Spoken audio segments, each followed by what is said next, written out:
ప్రపంచ బ్యాంకు ఇస్తున్నటువంటి రుణంకి సంబంధించి కండిషన్ బేస్డ్గా అక్కడ ఈ ఫ్లడ్ మిటిగేషన్ వర్క్స్, ఈ వరద నివారణ చర్యల్లో భాగంగా ఈ రకమైనటువంటి ప్రజాధనం 2750 కోట్లు, అంటే ప్రజాధనం అంటే అది ఇప్పుడు ప్రపంచ బ్యాంక్ ఇచ్చినా అది తర్వాత ప్రజలే కట్టాలి కదా అనేది అక్కడ అర్థం వచ్చేటట్లుగా ఉంది.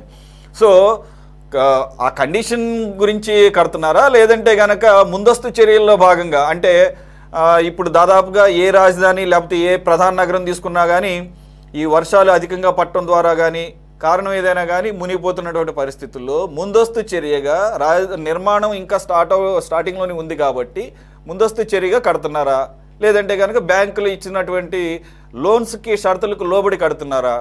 అసలు అది అంతా కూడా వరద ప్రభావిత ప్రాంతం అని చెప్పేసి అక్కడ అసలు రాయటమే వరద రాజధాని అని రాశారు. సో వరద రాజధానిలో మీరు ఎందుకని ఇంత రిస్క్ తీసుకుంటున్నారనేది, ప్రజాధనాన్ని వృధా చేస్తున్నారనేది ప్రజల తరపున రాసినటువంటి కథనం. అది నేను కూడా సాక్షి కథనం చూసా. వాళ్ళు ముందుగా చెప్పింది ఏంటంటే అసెంబ్లీ భవనానికి 615 కోట్లు, ఇది హైకోర్టు భవనానికి 715 కోట్లు పెడుతున్నారు. ఇది చాలా ఎక్కువ, ఇది ప్రజాధనం అంతా కూడా దీంట్లో అనవసరంగా వాళ్ళకి ఆ కంపెనీల వాళ్ళకి చదరపు అడుగు పద్ధతిలో చాలా ఎక్కువ ఇస్తున్నారని చెప్పి రాశారు ఒకటి. ఈ వరద గురించి రాసింది ఈ రెండు కథనాలు నేను చదివా. నేనేమంటానంటే విశాఖపట్నం రిషికొండ మీద 1,45,000 చదరపు అడుగుల్లో జగన్మోహన్ రెడ్డి గారు ఆయన భార్య ఉండటానికి 500 కోట్లు ఖర్చు పెట్టారు. 1,45,000 చదరపు అడుగులు. ఇక్కడ అసెంబ్లీ భవనం 11 లక్షల చదరపు హెక్టార్లకి 615 కోట్లు టెండర్ పిలిచారు. ఎన్ని రెట్లు ఎక్కువ సార్? అది దాదాపు 7 రెట్లు ఎక్కువ.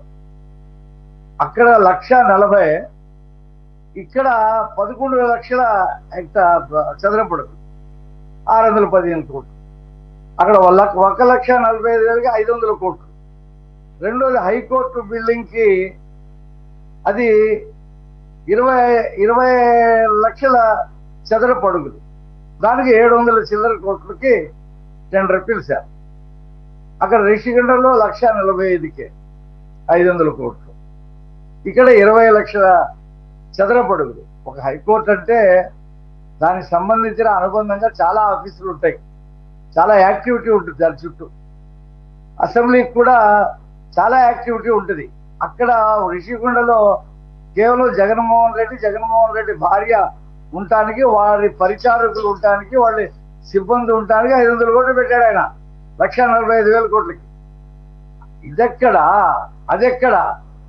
రెండోది ఈ అమరావతిని అలా నిర్ణయం జరగలేదు రఫీ గారు, అలా నిర్ణయం జరగలేదు కదా.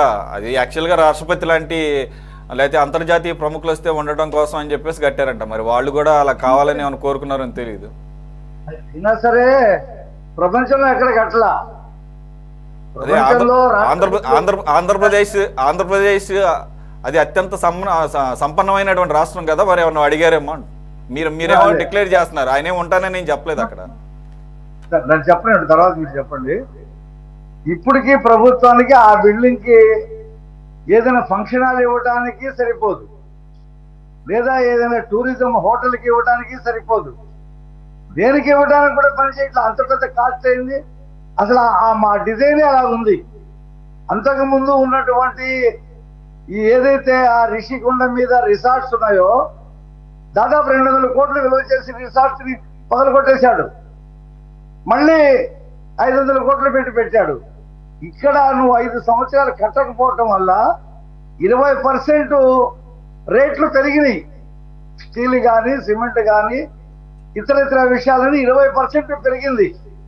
మొత్తంగా 40,000 కోట్ల రూపాయల్లో రాజధాని అయిపోయే విషయాన్ని 60,000 కోట్లకి వెళ్ళింది. ఇప్పుడు 20,000 కోట్లు నీ వల్ల జరిగింది. ఒక జంగిల్ క్లియరెన్స్ కే 37 కోట్ల రూపాయలు అయింది. ఈ 5 సంవత్సరాలు పెరిగినటువంటి ఆ చెట్లు, వాటి కంచెలు అన్నీ కూడా నువ్వు చేసినటువంటి పనికి మళ్ళీ నువ్వే విమర్శిస్తావు ఒకటి.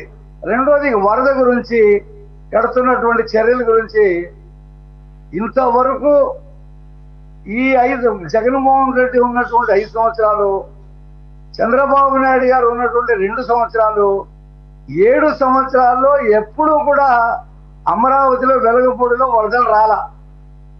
ఈవెన్ మన బుడమేరు కట్టలు తెగి విజయవాడలో కొంత ప్రాంతంలో సింగినగరు, రాజరాజేశ్వరిపేట, గొల్లపూడి ఆ ప్రాంతాల్లో వరదలు వచ్చినా వెలగపూడిలో కానీ ఆ ప్రాంతాల్లో ఉండి వరదలు రాలా.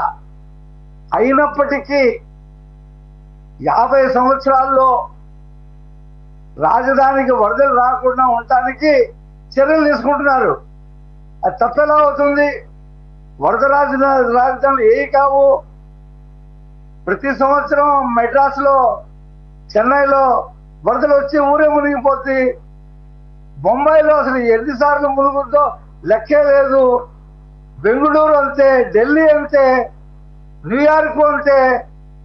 వర్షాలు వస్తే ఎన్ని మునిగినా సరే అమరావతి మునగలా. అయినప్పటికీ చర్యలు తీసుకుంటున్నారు. 2,700 కోట్లతో, 3,000 కోట్లతో బుడమేరుకి రిటైనింగ్ వాళ్ళు కడుతున్నారు. ఊర్లో వరద రాకుండా ఉండని భవిష్యత్తులో అటు ఇటు వెలగపూడి అక్కడి నుంచి ఆ రెగ్యులేటర్ ఉన్న దగ్గర నుంచి ఇవన్నీ కూడా ప్రజలకు అవసరమైనటువంటి చేస్తూ ఉంటే వీళ్ళ గఫూర్ గారు అన్నట్టు వార్తలు ఏమీ లేనట్టు, ఇదే వార్త అన్నట్టు, అసలు మేము 3 రాజధానుల్లో 1 రాజధాని నిర్ణయమే తీసుకోలేదు మా పార్టీ అని చెప్పి అసలు శాసన మండలి వేదికగా బొత్స సత్యనారాయణ చెప్పాడు. ఇంకా మా పార్టీలో చర్చించలేదు, మేము 3 రాజధానులకే కట్టుబడి ఉన్నామని. అసెంబ్లీలోనే కడితే నాకు అభ్యంతరం లేదన్నాడు. ముఖ్యమంత్రి అయిన తర్వాత ఆపేశాడు. మళ్ళీ 3 రాజధానులు అన్నాడు. ఇప్పుడు ఓడిపోయిన తర్వాత కూడా అతనికి రాజధాని మీద కడుపుమంటే పోలా. ఈ 5 సంవత్సరాల్లో కట్టేస్తారేమో. ఇక నాకు అసలు ముఖం ఉండేది చూపించడానికి. రఫీ గారు బొత్స సత్యనారాయణ గారు ఎల్ఓపిగా మండలిలో ఉన్నాడు కాబట్టి ఆయన ఏదో మీడియాతో మాట్లాడాడు. కానీ ఈ రోజు కథనం కానీ లేదంటే గనక దాని ఆ మీడియా సంస్థ యాజమాన్యాన్ని కానీ మనం కనుక దృష్టిలో పెట్టుకుంటే నువ్వెవరో బొత్స నువ్వెవరో చెప్పడానికి మేము అంతర్గతంగా మళ్ళీ చర్చించి మళ్ళీ మా నిర్ణయాన్ని మార్చుకుంటామని నువ్వు అనుకుంటున్నామేమో. అటువంటిది ఏం లేదు. మేమే అమరావతి ఏకైక రాజధానికి ఉండాలని మేమే అనుకోవడం లేదని ఈ కథనాల ద్వారా అర్థమవుతుంది. అంటే నేను అనేది పార్టీ పరంగా వచ్చినటువంటి నిర్ణయం కాకపోయినా కానీ ఆ మేనేజ్మెంట్. నేనేమంటానంటే సురేష్ గారు స్పష్టంగా చెప్పండి. మళ్ళీ మాకు అధికారంలోకి వస్తే ఇప్పుడు జమిలీ అన్నాడు 27లో వచ్చేస్తుంటే మన సీతారామన్ ఆర్థిక శాఖ మంత్రి 29 వారి స్పష్టత గురించి కాదు, ముందు మాకు స్పష్టత మీరు ఇవ్వండి. మాకు ఎలా ఇస్తారండి? ఒక్క నిమిషం ఆగండి సార్. అమరావతిని ఏకైక రాజధానిగా గుర్తిస్తూ కేంద్ర ప్రభుత్వం గెజిట్ నోటిఫికేషన్ ఇప్పటివరకు అఫీషియల్గా ఇచ్చిందో లేదో ఇప్పటికీ క్లారిటీ లేదు. అదొక్కటి చేయండి చాలు. ఇప్పుడు అతను 11 సీట్లు ఉన్నటువంటి పక్షానికి నాయకుడు. అతను చెప్పాలా, రేపు నేను గెలిస్తే మళ్ళీ 3 రాజధానులు తీసుకొస్తాను, ఈ అమరావతి రాజధాని ఉండదని చెప్పాలి ప్రజలకి. జమిలి అనుకున్నాడు, సీతారామన్ క్లియర్ గా చెప్పింది మద్రాసులో 29 తర్వాత జరిగే ఎన్నికలకి జమిలిని లింక్ పెడతామని చెప్పి. అప్పటికి వాళ్ళు వస్తారో రారో, అప్పుడు ఎవరు ఉంటారో 29 తర్వాత తెలియదు కదా. ఇప్పుడైతే 29 లోపలైతే లేదు, 29 లోపల రాజధాని కట్టేస్తాం. మీరు చెప్పిన గెజిట్ కూడా అది కాగితం మీద ఇవ్వాల్సిందే కదా, అది ఇస్తాము. ఇప్పుడు కేంద్ర ప్రభుత్వ సంస్థలన్నీ కూడా 47 సంస్థలు అమరావతిలో ల్యాండ్స్ తీసుకుని డెవలప్ చేస్తున్నాయి. వాళ్ళ హెడ్ క్వార్టర్స్ పెట్టుకోవడానికి రిజర్వ్ బ్యాంక్ కానీ పోస్టల్ హెడ్ క్వార్టర్స్ కానీ అన్ని కూడా చేస్తూ ఉన్నాయి. ఆ గెజిట్ నోటిఫికేషన్ కూడా ఇస్తాము, పార్లమెంట్ లో చెప్పిస్తాము. ఆల్రెడీ దాన్ని పాయింట్అవుట్ చేసి గతంలో NDA 2లోనే కేంద్ర మంత్రి కిషన్ రెడ్డి గారు అడిగితే అక్కడ ఉండేటువంటి పార్లమెంటరీ వ్యవహారాల శాఖ మంత్రి అమరావతి రాజధాని చెప్పేసి ఆ మ్యాప్ లో పాయింట్ కూడా చూపించాడు. గెజెట్ కావాలంటే గెజెట్ కూడా వస్తుంది. అవన్నీ చూసాం సార్. అవన్నీ చూసాము.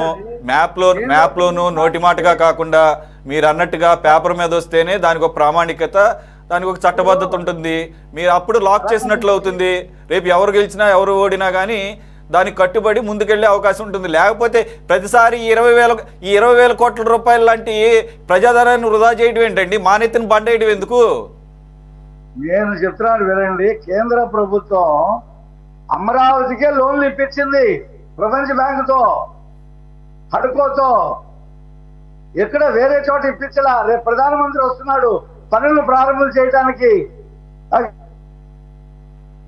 గెజిట్ వస్తుంది, పెద్ద విషయమే ఉంది దానికి. అదేం పెద్ద సమస్య ఏం కాదే. డబ్బులు సమస్య. ఆ డబ్బులు తీర్చేది కూడా రాష్ట్ర ప్రభుత్వంలో ప్రజలు కట్టే పనుల నుంచి కాదు. ఆ మిగిలేటువంటి 10,000 ఎకరాలను అమ్మితే 2 లక్షల కోట్లకు పైగా డబ్బులు వస్తాయి. వాటితో తీరుస్తామని చెప్పాం. సెల్ఫ్ సస్టైన్ ప్రాజెక్ట్ అని చెప్పేసి ఇది. కాబట్టి దీంట్లో స్పష్టత ఉంది. ఇది ఎవరు మాట్లాడేటువంటి పరిస్థితి లేదు, ప్రజలను ఎత్తున పెట్టే పరిస్థితి లేదు. ఆ భూములే అమ్మి అమరావతికి తెచ్చిన డబ్బులు కడతాము. క్లియర్ కట్ గా అనేక సార్లు చెప్పాము. మీరు చెప్పిన ఆ కాగితం కూడా తీసుకొస్తాను. ఇంత 40,000 కోట్ల రూపాయలు రుణాలు తీసుకొచ్చి 90% కేంద్రమే రీప్లేస్ చేసేటువంటి చేసినప్పుడు రఫీ గారు నేనేం కాదంటం లేదు. ఇప్పుడు జరుగుతున్న పనులు కానీ ఈ ఏదైతే ఒక పద్ధతి ప్రకారం వెళ్తున్నటువంటి ఇప్పుడు 2014-19 మధ్యలో కూడా ఇదే రకంగా వెళ్ళినాయి. సో మీరేమో అదేం పెద్ద మ్యాటర్ కాదంటున్నారు. మాకైతే అదే మ్యాటరు. అది అఫీషియల్గా మాకు నోటిఫికేషన్ ఇప్పించండి. దాని మీద కూడా సీరియస్గా వర్కౌట్ చేయండి. ఎందుకంటే ఇక్కడ కేంద్ర ప్రభుత్వం ఎటువంటి నాటకాలు ఆడిందో మాకు అన్ని గుర్తున్నాయి. అమరావతి ఏకైక రాజధాని అంటే అది రాష్ట్ర ప్రభుత్వ పరిధిలో ఉంది, మాకు సంబంధం లేదని చెప్పేసి తప్పించుకున్న పరిస్థితులు మేము చూసాము. మేమేం మర్చిపోలేదు. కాబట్టి గెజిట్ నోటిఫికేషన్ అందు గురించి అడుగుతున్నాం. మేబీ మీకు అది మీకు కావాలి కదా, చెప్పిస్తాము. ఒక కాపీ మీకు కూడా పంపిస్తాను నేను వచ్చిన తర్వాత. మాకెందుకు సార్, మాకెందుకు అక్కడ ఎప్పుడైతే గెజిట్ నోటిఫికేషన్ వస్తుందో మేము ఆటోమేటిక్ గా చూస్తాం. మేము దానికోసం ఎదురు చూస్తాం కాబట్టి. రైట్. ఉన్నటువంటి బిల్డింగ్లు ఇప్పుడు రాజధాని, అసెంబ్లీ, శాసన మండలి జరుగుతున్నటువంటి బిల్డింగ్లు టెంపరీ కాదు, ఇవి పర్మనెంటే. వాటి మీద కూడా బిల్డింగ్లు కట్టి గుంటూరులో, తెనాలిలో, విజయవాడలో, మంగళగిరిలో, ఇబ్రాహీంపట్నంలో, గన్నవరంలో ఉన్న కమిషనరేట్లన్నీ కూడా తీసుకొచ్చి అక్కడ పెడతాం. ఇప్పుడు అద్దెలు కడతా ఉన్నారు అక్కడ. అది మేము అన్నది కాదు సార్. మాకు అర్థమైంది. మేము అర్థం చేసుకున్నాం. మీరు చెప్పడంలోనే పొరపాటు ఉంది. దాన్ని జనాలకు అర్థం చేసుకుంటాం. అది ఇంటరిం బిల్డింగ్ ని పట్టుకొని చంద్రబాబు నాయుడు గారే ఒకనొక సందర్భంలో టెంపరీ బిల్డింగ్ అంటే జనాలకు ఆ రకంగా అర్థం చేసుకున్నారు. రాజధాని ఇక్కడ టెంపరీ అన్నాడు ఆయన. వేరే బిల్డింగ్ వెళ్తా అంటే ప్రచారం చేసే వాళ్ళకి ఇప్పుడు గ్లాసులో సగం నీళ్లు ఉన్నాయంటే సగం ఖాళీ ఉందని ఒకటి చెప్తాడు, సగం నిండు ఉందని చెప్పి ఒకటి చెప్తాడు.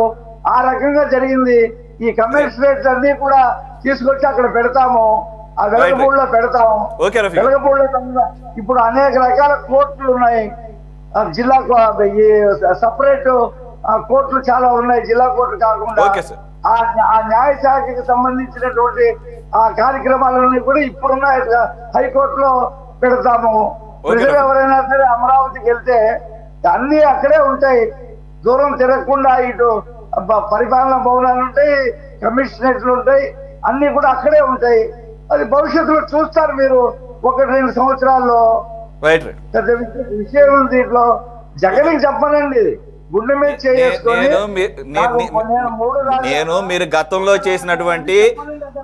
మీరు గతంలో చేసినటువంటి అనుకోనటువంటి అన్నెసరీ మిస్టేక్స్ అంటున్నానే వాడే పదజాలం అవ్వచ్చు, లేదంటే కనుక గెజిట్ నోటిఫికేషన్ పట్ల మీకున్న వైఖరి వాటి గురించి చెప్తున్నా. అంతే తప్ప నాకు దీంట్లో మిమ్మల్ని ఏదో విమర్శించాలని అది కాదు. ఇక్కడ ఏంటంటే అలాగని కాదు, కర్నూలులో హైకోర్టు బెంచ్ పెడతామని చెప్పాము, ఆ పని జరుగుతుంది. కర్నూలుకి వెళ్ళి రాజధాని అమరావతి అని చెప్పాము. కర్నూలు ప్రజలు మాకు ఓట్లు తెచ్చారు. విశాఖపట్నం వెళ్ళి మేము అమరావతి రాజధాని అని చెప్పారు. చంద్రబాబు నాయుడు గారు కానీ మా పార్టీ నాయకులు కానీ. ఓకే రఫీ గారు, నేను కాదంటం లేదు. కేంద్ర ప్రభుత్వం యొక్క వైఖరి అనేక సందర్భాల్లో ద్వంద్వ వైఖరి చూసాము. అలాగే వారికి ఉన్నటువంటి రాజకీయపరమైనటువంటి ప్రయోజనాల పరంగా ఏ రకంగా బిహేవ్ చేసింది అందు గురించి చెప్పేసి మీకు ఇస్తున్నటువంటి ఒక సూచనగా తీసుకోండి. రైట్, సైదా గారు ప్లీజ్. దీన్ని వైరల్ చేయండి, మీరు బాగా దీన్ని వైరల్ చేస్తే ప్రభుత్వం దృష్టికి వెళ్తుంది. మాట్లాడేవాళ్ళు చూడటమే కాదు, మీరు అడిగినటువంటి ఆ గెజిట్ నోటిఫికేషన్ గురించి ఎవరు మాట్లాడినా మీరు అధికార ప్రతినిధిగా ఉన్నారు, మీరు చెప్పండి. అలాగే నేను అడిగంగానే మీరేమో మీకే కాపీ పంపిస్తానని చెప్పేసి అడిగినందుకు నాకు కాపీ పంపిస్తానని దానికన్నా మీరు అక్కడ ఆయనకి తీసుకెళ్ళండి. Right, okay.